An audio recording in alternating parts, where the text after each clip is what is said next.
کہاں گئی تھی تم؟ کب سے تمہارا انتظار کر رہا ہوں۔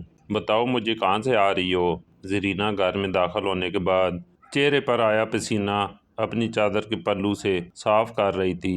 جب اپنے شوہر کی پاٹدار آواز سنائی دی تو دل اچھل کر حلق میں آ گیا۔ آواز اتنی اچانک اور قریب سے تھی کہ اس کے ہوش اڑ گئے۔ اس نے خوفزدہ نظروں سے اپنی شوہر کی جانب دیکھا۔ وہ حیران تھی آج اس کے شوہر ماجد جلدی گھر کیسے آ گیا تھا۔ اس وقت وہ اپنی دکان پر ہوتا ہے۔ اپنی طرف سے زرینہ بھاگم بھاگ وقت پر گھر پہنچی تھی۔ ماجد کے آنے میں ابھی بہت وقت تھا، مگر برا ہوا اس قسمت کا جو آج خراب نکلی اور ماجد وقت سے پہلے گھر آن پہنچا۔ اب اس کے تیور بتا رہے تھے کہ آج زرینہ کی خیر نہیں۔ گونگی کیوں کھڑی ہو؟ بولتی کیوں نہیں؟ کیا پوچھ رہا ہوں تم سے؟ خاموش کھڑی زرینہ کی خاموشی پر ماجد مزید بھڑک گیا اور اس کا بازو دبوچے اڑا کر بولا۔ زرینہ گھبرا کر وضاحت دینے لگی، کہیں نہیں جی، وہ بس بطول کے بچوں کو ایک نظر دیکھنے گئی تھی۔ اس کی لڑکی کو آج بڑا تیز بخار تھا۔ اور الفاظ زرینہ کے منہ میں تھے جب ماجد نے ایک زوردار تمانچہ زرینہ کے منہ پر رسید کیا۔ تھپڑ اتنی اچانک اور زور کا پڑا کہ زرینہ سنبھل نہ سکی اور دور جا گری۔ منع کیا تھا نہ تو تجھے بھوکے ننگوں کی فکر کرنے کی ضرورت نہیں ہے۔ وہ ہمارا درد سر نہیں ہے۔ میں نے نہیں مارا ان کی ماں کو جو تو میری کمائی اس طرح غیروں پر لوٹانے چل پڑتی ہے۔ کتنی بار سمجھایا تجھے، میں اپنی اولاد کے لیے کماتا ہوں، ان لاوارثوں کے لیے نہیں، مگر جانے کیوں تجھے میری بات سمجھ نہیں آتی۔ عجیب ڈھیٹ عورت ہے، مار کھا کر بھی نہیں سیکھتی، کیوں غیروں کی خاطر اپنا اور میرا دل جلاتی ہے۔ گھر کا سکون برباد ہو گیا، مگر تجھے ذرا بھی احساس نہیں۔ منع کروں تو آگے سے تیرے درس شروع ہو جاتے ہیں۔ بڑی آئی تو اللہ والی، کما کما کر میری ہڈیاں گھس گئیں، مگر تجھے شرم نہیں آتی؟ بجائے اس کے کہ میرا پیسہ سنبھال کر رکھ، تو سارا پیسہ بہاتی ہے۔ جان عذاب میں ڈال رکھی ہے تو نے۔ بطول کے بچوں کو سن کر تو ماجد کے سر پر خون سوار ہو چکا تھا۔ وہ بنا سانس لیے زرینہ کو جانوروں کی طرح پیٹے جا رہا تھا اور اس کی زبان بھی متواتر چل رہی تھی۔ ماجد کی بے حسی پر زرینہ خون کے آنسو بہا کر رہ گئی۔ کبھی کبھی یقین نہیں آتا تھا یہ اس کا وہی شوہر ہے جو اسے بہت پیار اور چاہت سے بیاہ کر لایا تھا۔ اس کے در پر ایڑیاں گھسا لیں تب کہیں جا کر زرینہ کا رشتہ اسے میسر آیا تھا۔ شادی کی پہلی رات ماجد نے کہا تھا تجھے ساری زندگی پھولوں کی طرح سینج میں رکھوں گا۔ بہت منتوں مرادوں سے ملی ہے مجھے، اور آج وہ زرینہ پر صرف اس لیے ہاتھ اٹھا رہا تھا کہ زرینہ اس کے اتنے ہزاروں کی کمائی میں سے چند سو یتیم بچوں پر خرچ کرنا چاہتی تھی، اور بچے بھی کوئی غیر نہیں ماجد کی رشتہ داروں میں سے تھے۔ اس کی سکی خالہ زاد کزن بطول کے بچے، وہ کزن جو ماجد کی منہ بولی بہن بھی تھی کیونکہ ماجد کی ماں نے اسے پالا تھا۔ بطول کی وفات کے بعد اس کے شوہر نے اپنے بچوں کو یوں ہی لاوارث چھوڑ دیا اور خود دوسری شادی کر کے دوسرے شہر جا بسا۔ ماجد کے خیال میں ان بچوں کا وارث ان کا باپ تھا، اور جب وہ ان کی پرواہ نہیں کر رہا تو اس میں ماجد کا کیا قصور؟ اس کا حق نہیں بنتا کہ وہ ان بچوں کی سرپرستی کرتا۔ ماجد کی اس کم ظرفی پر زرینہ کٹ کر رہ جاتی۔ اسے ماجد کی سوچ پر افسوس ہوتا تھا۔ اگر بچوں کا باپ بے حسی دکھا گیا تو ضروری نہیں کہ ماجد بھی بے حس بنتا۔ اس کے پاس اللہ کے دیا سب کچھ تھا۔ مین بازار میں چلتی ہوئی 4 دکانیں تھیں جنہیں ماجد خود ہی سنبھالتا تھا۔ روپے پیسے کی خوب ریل پھیل تھی، مگر افسوس اتنے پیسوں میں سے یتیم بچوں کا حصہ نکالنے پر وہ اپنی محبوب بیوی کو مارنے لگتا تھا۔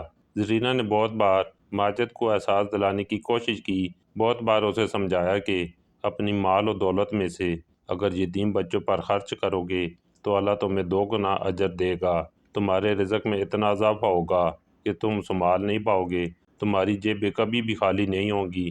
مگر ماجد اس کی بات کبھی نہیں سمجھتا تھا، الٹا زرینہ کی نصیحتوں پر چڑ جاتا اور باتیں سنانے لگتا۔ اس کی نسبت زرینہ بہت ہی حساس عورت تھی۔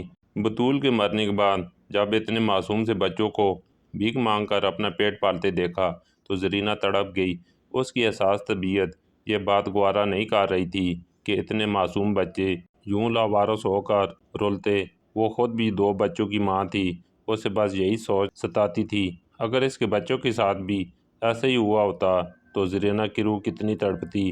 یقیناً بطول کی روح بھی مچلتی ہوگی، اور زرینہ کو اللہ سے بہت ڈر لگتا تھا۔ اس نے سنا تھا اگر یتیم بچہ بھوکا مر رہا ہو اور اس کے آس پاس رہنے والے لوگ اس کا احساس نہ کریں تو ایسے لوگوں پر اللہ کا عذاب ضرور آتا ہے، اور زرینہ انجانے عذابوں سے بہت ڈرتی تھی۔ وہ کون سا ماجد کا سارا پیسہ اٹھا کر دے آتی تھی، بس 2 وقت کا کھانا اور تھوڑے بہت پیسے دیتی تھی۔ اس پر بھی ماجد کا مزاج گرم ہو جاتا اور غصے میں وہ اپنا آپ کھو بیٹھتا۔ آج بھی زرینہ کو خوب مار چکنے کے بعد جب ماجد کا غصہ ٹھنڈا ہوا تو اسے شرمندگی ہونے لگی۔ اسے زرینہ سے بہت محبت تھی، وہ اسے شہزادی بنا کر رکھتا تھا، مگر جب سے بطول مری تھی اس کے بچوں کی وجہ سے وہ زرینہ پر ہاتھ اٹھانے لگا، اور جب اس کا غصہ ٹھنڈا ہوتا تو پھر افسوس کرتا اور کئی روز زرینہ کو منانے میں لگ جاتے۔ اب تو زرینہ نے بھی چپ سادھ لی۔ ماجد اپنی بات سے پیچھے ہٹنے کو تیار تھا اور نہ زرینہ ان بچوں کے سر سے ہاتھ ہٹانے کو تیار تھی، اور آج تو اس کا غصہ حد سے سوا ہو گیا۔ وہ جلدی میں تھا، کھانا کھانے کے بعد اسے دوسرے شہر کسی کام کے لیے نکلنا تھا اور زرینہ گھر پر موجود ہی نہیں تھی۔ ماجد کو غصہ آ گیا اور اس نے زرینہ کو بری طرح پیٹ ڈالا اور پھر کھانا کھائے بغیر کپڑے بدل کر گھر سے چلا گیا۔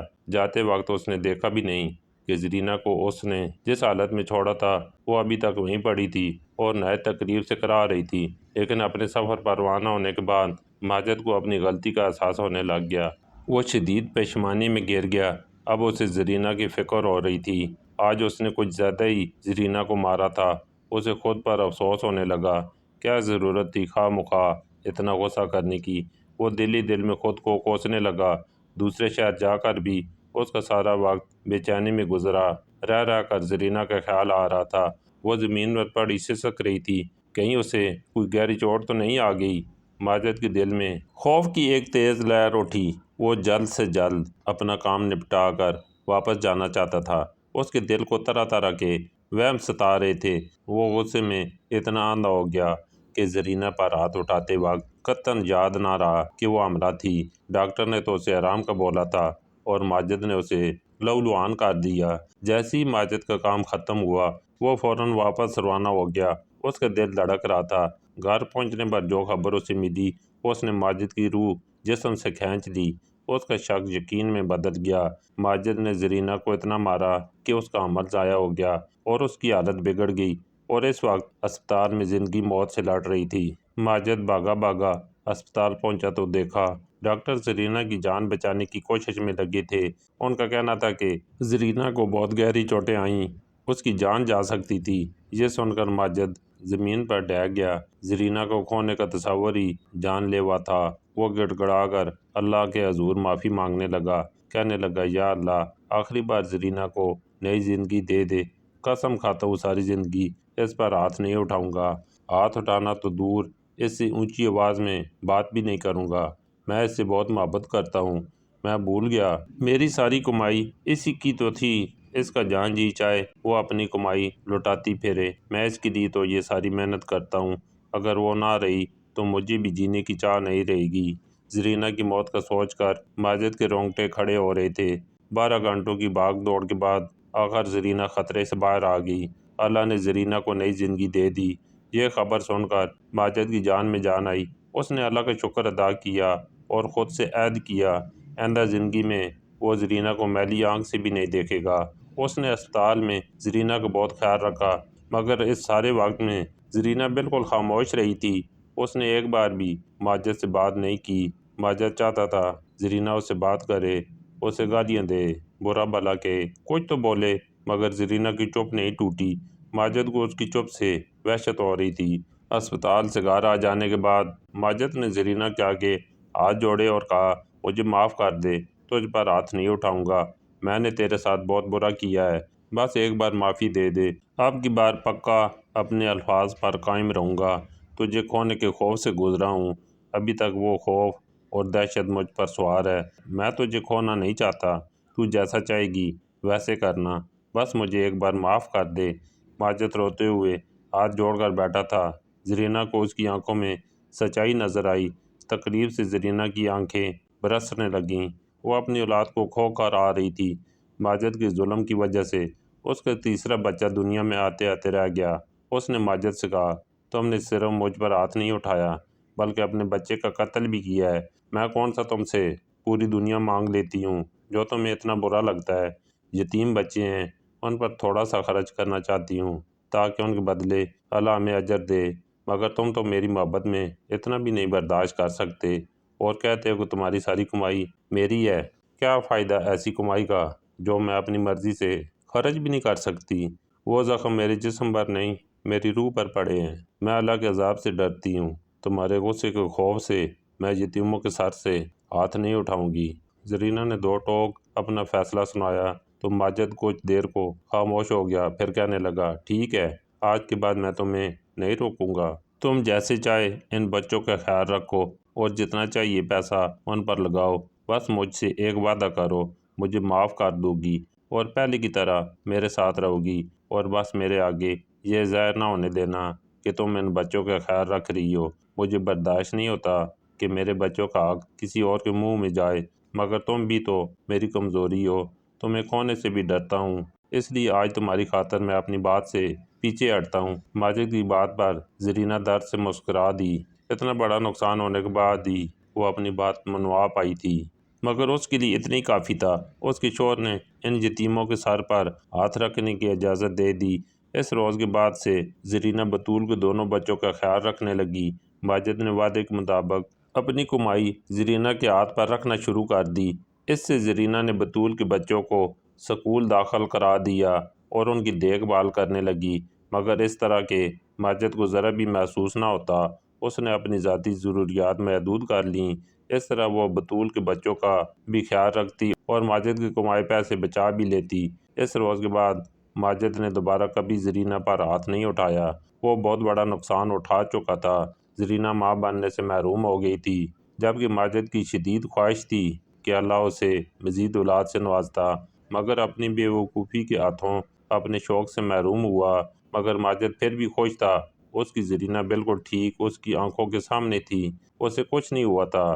وقت اپنی مخصوص رفتار سے گزرتا چلا گیا۔ ماجد اور زرینہ کے سر میں چاندی اترنے لگی۔ ماجد کا کاروبار دن دگنی رات چگنی ترقی کر کے آسمانوں کی بلندیوں کو چھونے لگا۔ اس کا شمار شہر کے امیر ترین لوگوں میں ہونے لگا۔ زرینہ کے دونوں بیٹے پڑھائی میں کچھ خاص نہیں تھے، مگر باپ کی طرح کاروبار کو سنبھالنے میں ماہر تھے۔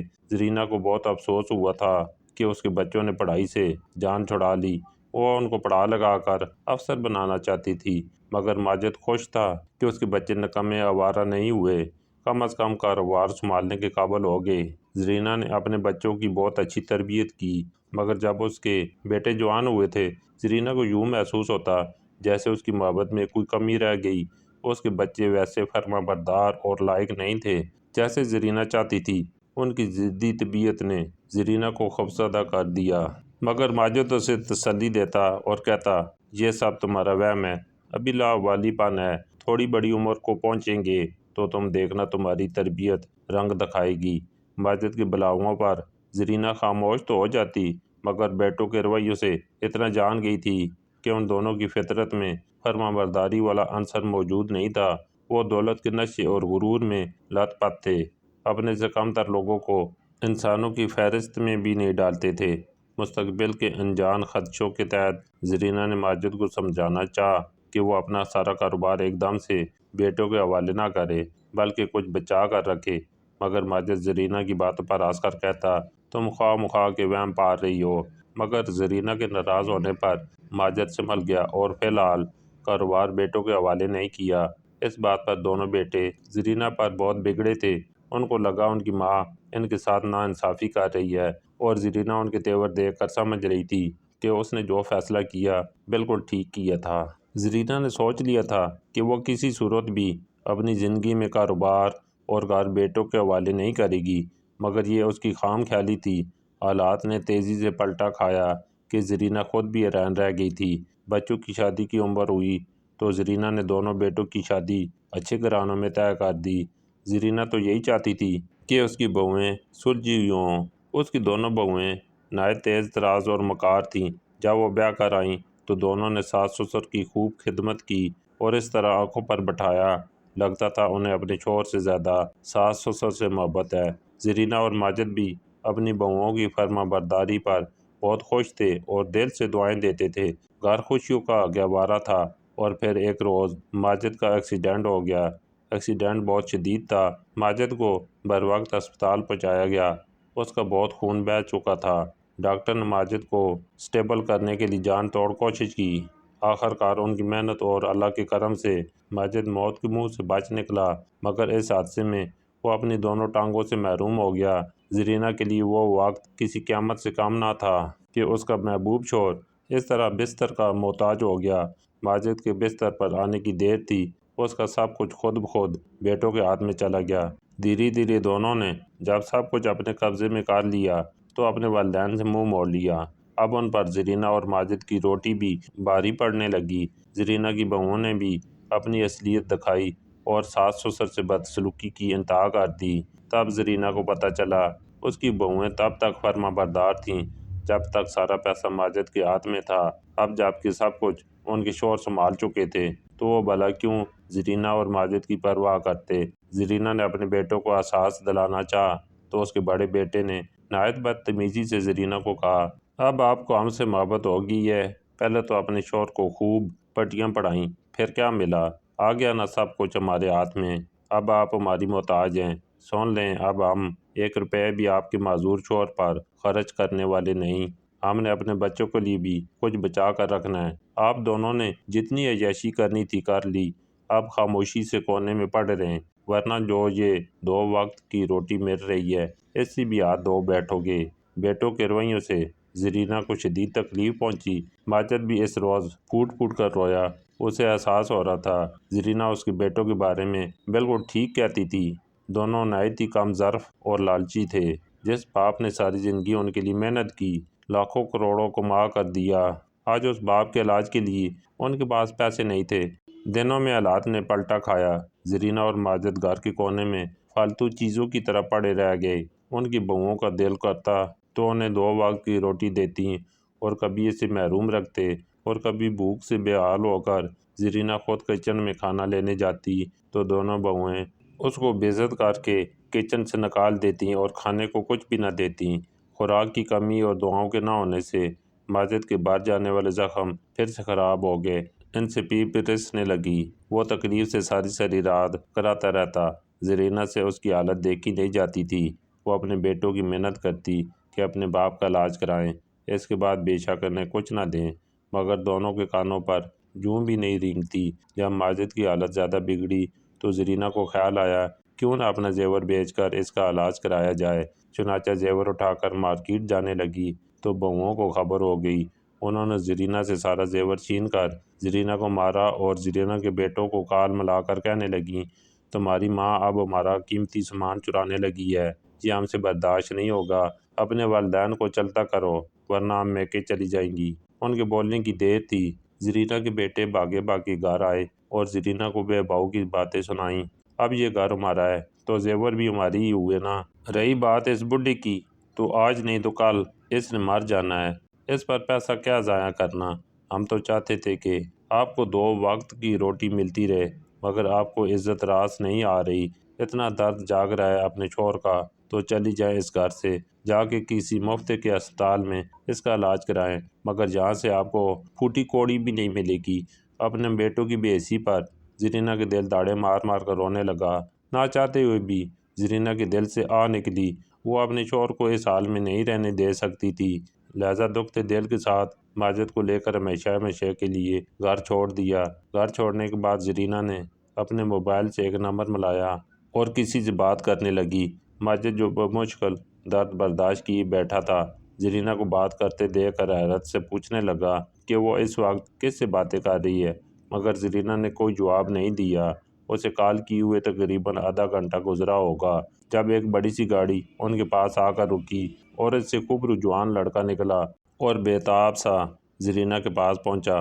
اس نے زرینہ کے دونوں ہاتھ چوم لیے اور بہت محبت سے ماجد کا بھی ماتھا چوم کر سلام کیا، پھر بولا، آپ شاید مجھے پہچانے نہیں ماموں، میں بطول کا بیٹا کاشف ہوں، آپ دونوں کو لینے آیا ہوں۔ اس لڑکی کی بات پر ماجد حیرت سے دیکھنے لگا۔ وہ بالکل بھی نہیں پہچان پایا تھا کہ اس کی کزن بطول کا بیٹا ہوگا۔ کاشف اور زرینہ نے ماجد کو سہارا دے کر گاڑی میں بٹھایا۔ اس کے بعد شہر کے بہترین پرائیویٹ ہاسپٹل میں لے جا کر ماجد کا علاج کرانے لگا۔ اور جب ماجد کو اسپتال سے ڈسچارج کیا گیا تو اس کے بعد وہ زرینہ اور ماجد کو اپنے گھر لے آیا۔ وہ شہر کے ایک پوش علاقے میں بنے بڑے سارے بنگلے میں رہتا تھا۔ ماجد حیرت سے اس کے ٹھاٹ باٹ دیکھ رہا تھا۔ کاشف مسکرا کر بولا، حیران نہ ہوں، میری کامیابی کی وجہ آپ کی کمائی اور زرینہ مامی کا احساس ہے۔ اگر اس وقت آپ لوگوں نے ہمیں لاوارث چھوڑ دیا ہوتا تو شاید ہم اب تک بھیک مانگتے پھر رہے ہوتے، مگر مامی نے کبھی بھی ہمیں اکیلا نہیں کیا، ہمیشہ ہمارا خیال رکھا۔ مامی نے مکمل طور پر ہماری سرپرستی لے لی، بہترین سکولوں میں پڑھایا۔ ہم دونوں بہن بھائیوں نے مامی کے دیے پیسوں سے اعلیٰ تعلیم حاصل کی۔ میں اب اسسٹنٹ کمشنر ہوں اور امینہ کی شادی ڈاکٹر سے ہو گئی ہے۔ یہ سب آپ لوگوں کی وجہ سے ہوا، اور میرے پاس جتنا بھی پیسہ ہے وہ آپ سب کا ہے۔ یہ گھر بھی آپ کا ہے اور اب آپ دونوں میرے ساتھ رہیں گے۔ مجھے بہت افسوس ہے کہ میری غفلت کی وجہ سے آپ لوگوں نے اتنی تکلیف دیکھی۔ میں تو یہی سمجھتا تھا کہ آپ اپنے بیٹوں کے ساتھ خوش ہوں گے، مگر پتہ نہیں کہ وہ دونوں اتنے کم ظرف نکلیں گے، ورنہ میں پہلی روز آپ لوگوں کو اپنے پاس لے آتا۔ میں تو چاہتا تھا آپ لوگوں سے میل ملاقات رکھوں، مگر مامی نے منع کیا ہوا تھا۔ اس کی بات سن کر ماجد شرمندہ اور دکھ سے رو پڑا۔ یہ وہی بچے تھے جن کا احساس کرنے پر وہ زرینہ کو مارتا تھا۔ آج وہی بچے اس کے دکھ میں اس کا سہارا بنے۔ کاشف نے دونوں کا بہت خیال رکھا۔ بیوی بھی بہت فرمانبردار لڑکی تھی اور کبھی بھی ان سے بدتمیزی نہیں کی۔ دوسری جانب زرینہ کے بیٹوں کو زرینہ کی آہ لے ڈوبی۔ دونوں اپنی بیوی بچوں کے ساتھ اپنی زندگی میں مگن تھے جب ایک روز ان کی فیکٹری کو آگ لگ گئی اور سب کچھ جل کر راکھ ہو گیا۔ ان دونوں کو لینے کے دینے پڑ گئے۔ فیکٹری کو مزید بڑھانے کے لیے جو قرضہ انہوں نے لیا تھا وہ بھی ان کے سر پر چڑھ گیا۔ بینک والے ان کا ساتھ نوچنے لگے اور اب ان سے جان چھڑانے کے لیے دونوں نے اپنے کار، زیور، بینک بیلنس سب کچھ دے دلا کر اپنی جان چھڑائی۔ کل تک عیش کرنے والے آج ٹکے ٹکے کے محتاج ہو گئے تھے۔ ان کی بیویاں انہیں گالیاں دیتی تو انہیں اپنے ماں باپ یاد آتے۔ انہیں احساس ہو گیا یہ سب کچھ اپنے والدین کا دل دکھانے پر ہوا ہے۔ وہ دیوانہ وار اپنے والدین کو ڈھونڈنے لگے، مگر وہ جانے کہاں کھو گئے تھے، مل کر بھی نہیں دیے۔ وہ دونوں اپنی کی سزا بھگتنے لگے۔ ان کے غریب ہونے پر بیویوں نے طلاق لے لی اور اب دونوں سڑک پر بیٹھ کر بھیک مانگ کر گزارا کرنے لگے تھے۔